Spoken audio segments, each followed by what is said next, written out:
5 versus 1. Tundra might have done it, Cinderin, in Game 5 of this Grand Finals. Have they pulled through? They have a full minute. If they know, GG is called. I'm doing fine. I'm enjoying my post-Dota break right now. Don't have too much Dota on my mind right now, which is a nice change of pace from, pretty much grinding the whole season. So looking forward to having a bit of a break. He dies, and it's a support Pango for Lina. 2 buybacks down to LGD, and then no buyback onto Tundra at all. But the Juggernaut dies as well. Well, the intention is obviously always to be able to compete in tournaments. I particularly wanted players that are very motivated to be the best, to become the best. I didn't look for star players that, instantly are at the top or something like that. I had an interest of, building a cool team with cool guys pretty much. And so far it's been going well, I would say. As you can see, 33 with a crippling fear on the sideline, trying to create a little bit of havoc of himself, kind of the Pango of their team, if you will. LSA, Laguna Blade. I think in Dota it's rarely a conscious decision unless you have a fully national roster. I think in Dota it's just so globalized in a way that, and everyone's growing up with being able to speak English and such. It's rarely a conscious decision. I don't really mind. Sometimes there are some cultural differences, but generally you're able to get through them, and I don't really mind where the players come from, etc. It's not a conscious decision. Does have buyback as well. Will use it immediately. Jin Q gets off a huge stun yet again. Skeeter has to be careful. Gets the Blade Fury off. I would say the biggest problem with the season was that we had various setbacks, like setbacks that are not controllable. We had Biver stepping down from Dota. He retired, which we were very fortunate to find a great player in Snay, but a roster always takes some getting used to, and in terms of time, we needed some time to get used to each other. Then our planned boot camp was delayed a bit because one of the players he got corona, stuff like that. So there were various setbacks in the season, and I think that set us back quite a bit. Yeah, and other than that, a lot of it was just learning to build consistency through the games. We play once a week, so you really have to be consistent, and you really have to be on form on that particular day and be able to perform. Goes out, gonna connect on to that Nyx assassin down low. Song of the Siren afterwards. They turn now, trying to bring down Thompson. No more BKB left. 3-3 dropping low, but Fata ulti out, keeping him survivable. Skinner turns onto the. I think he just wanted to see other aspects in life, and he didn't have the competitive drive anymore to pretty much play Dota. He wanted to look at studying and such, so it's just lost the passion for the game, I guess, at that particular moment. Actually find the kill, but it's a triple kill for 9, who chases down Seb with 4 heroes. The threshold is definitely hard. I think it's a bit hard for me to judge how people deal with it, since I was fortunate enough to not be in that position for a while. Yeah, it's like not knowing whether you make it or not. But I think for Biver it was a bit different, since he had a sponsor, he had a team, but he just didn't have the competitive drive, I would say. Thompson trying to live through this. Do they have enough? Skinner, he thunders his real carry. 9 brought down low, but the cold embrace trying to live through it. Meanwhile, the rest of OG. Yeah, I mean, there's obviously a difference in experience in dealing with pressure naturally, since they have played on the big stage for years and years. They have won 2 TIs, they know how it is to deal with pressure and to perform under pressure. They thrive under pressure. And, I think we did a really good job in the qualifiers, and I think even in the finals we still did a really good job at dealing with pressure, etc. But I think at the end of the day, it was just a matter of experience, compared to OG we didn't have. So I think that was the biggest difference maker. These guys are just, used to being in high pressure situations, and for some of my players, it was a completely, this level of pressure was completely new. Another song, can he hit the combo? Tread switch, just one time for it. Will they get him? Skinner, he gets the blink away. No, it's not how it's supposed to go. I think in hindsight, you can always point out things that could have gone better or not, or can point out this and that. For me, it's just kind of settled. I think we all took our, the experience from it, and we just learned to move on. I wouldn't look too into depth now anymore about what happened or what didn't happen, since looking in hindsight, you can always point out various things. But if you were to play another best of 5, there would be a new set of mistakes you would be making, or good plays you would be making, or good stuff you'd be making. It's just in the past, right? Has that BKB available, has to pop it down to such low HP with that illusion being used by the S. Generally, I think our improvement over the last few months has been very significant, and I think all of us, we're getting more and more confident that we are able, to play with the top slowly but surely. And I think that's for me at least, this is a very beautiful side. Like I said at the start, it's in my interest to build something here, to develop something here, and seeing the progress is like the biggest gift I can get, right? And with, for example, the ESL victory and such, we have clear examples of this progress being made, and I think it's also an example of us being able to take on pretty much the best teams in the world, and we hope to keep it that way. They've got this axe that's been the be-all end-all. But they got no-tail here. Looking for him. For offlane, I wouldn't say so. For mid, maybe. I can't really say, since right now I've been focused on my support play, and I have rarely touched the mid lane, and it needs a lot of time and effort to be put into. But generally, it's just something that felt naturally at the time.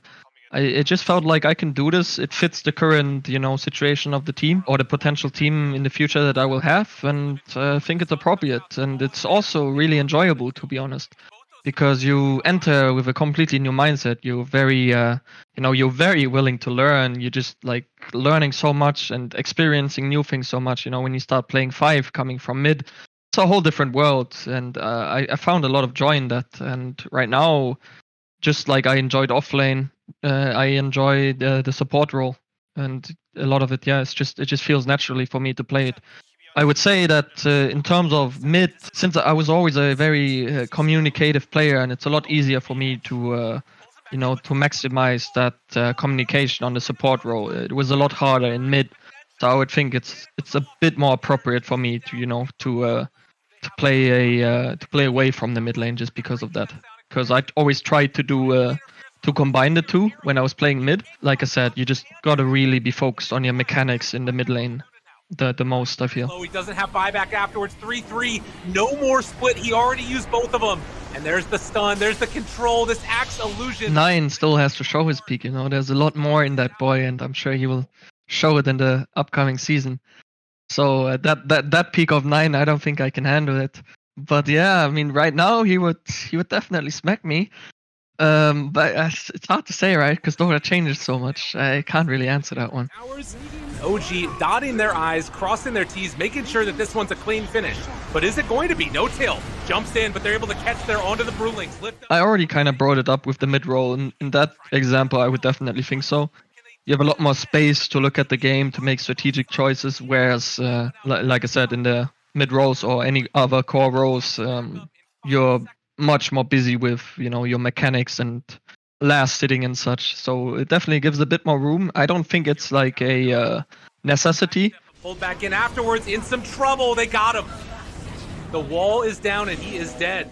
I think it's mostly just the experience coming into play. I feel like now is the time, pretty much. I gathered a lot of experience over the years. I got the chance to play with a lot of great minds in Dota, and it just kind of comes back to feeling natural to do it. Like, there was a start, there was a bit of a worry in that sense, am I fit to do this and stuff, but with time and experience and such, like, I feel like it's just appropriate. And like I said, I was always a bit of a communicative player, so it's not that far-fetched for me to play this role. He's able to frontline it in, head over towards Samael. Is 4 dead? Samael just getting absolutely hammered down by the Eclipse, and the damage from 9. Yeah, the Winter Wyvern, it was mostly it just came from 9 playing it in pubs because he was bored pretty much.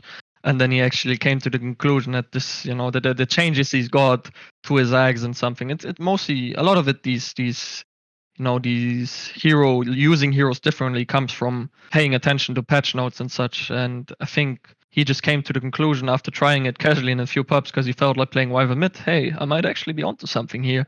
And then we scrimmed it a bit, and he played a bit more in pubs, and came to the conclusion that it definitely has a place. So for us, it wasn't like a surprise pick or a pocket pick. We just found it was a good mid hero, and that's about Track it. the side of Team Spirit. They've got the glyph, but they do not have Faceless Void for 60 seconds. I don't really think in those terms. All I can say is that I'm amazed with Nine's improvement over the last few months, and I feel like he's finally getting to show people what he's really made of. Especially in ESL, he's played absolutely amazingly, and I'm honestly just really proud of him and his development as a player. And I hope I hope he keeps showing people what he's made of, because he's such an enormously talented player. To help out, looking to have that save. He's got the disruption. There's the pounce as well as the leech to get the Kona collapse. They look over Yatoro, and now the damage coming out of the Magnus. I mean, we were able to carry the momentum at the start, and I think the tournament was already a bit more difficult for us to play, because we had a player that was sick, and one of my players was moving or in the process of moving, and all this type of stuff. I think it was just hard for us to be as focused. There was also probably a bit of fatigue coming in after playing ESL for quite a while, and we didn't play as much Dota as we did for ESL. And I think just these factors, we were just not as prepared for this tournament as we were for ESL. So low. Uh-oh, Burrow Strike, Skitter caught once again. He'll end up dead with no buyback. Yules, that hits Snake King. They've got the control on both these heroes. I mean, generally, the big patches, they make everything a bit chaotic. A lot of new strategies are coming in. Heroes are being found out. There's stuff that is a bit too strong and stuff that is a bit too weak. And I think Valve should always do a quick job at nerfing in the smaller patches, nerfing the heroes that are a bit too strong. Because especially now coming in TI, I hope for the teams there that there's gonna be some more balance changes, because it's pretty hard to balance the game in big patches. You need to have a bunch of games being played, and then you do like A patches, B patches, etc. to fine tune the patch. And I think this fine tuning is a pretty important process for a quality TI. And I hope there's not too much time left, but I hope there's gonna be like 1 or 2 more small patches to nerf this little strong thing or whatever. Looking for that opening, only 2 points up in vacuum. Catches onto Fata, but nothing else afterwards. And 9, he's the real target that they're trying to go. I can just tell you, I have not played that hero a single time, so my judgment is not very good on it. When it came out on Captain's mode, I had the great honor to lane against it twice. That's like my most recent experience with it, and I died from 100% to 0. So that's my experience. So yeah, that's all I gotta say about that hero. Down, godlike Sumail, now trying to pull back in Fata. They've got control over Skitter, who's just gonna jump back and away. But that is BKB down from Sumail, but no more buyback on this Wyvern. And Fata trying to get out of there. The ulti's gonna be popped, but it's building a consistent team. It's building a team with the abilities to go through good times and through bad times. And it's obviously to succeed, do as well as you can, get the best out of your team. That's my goal.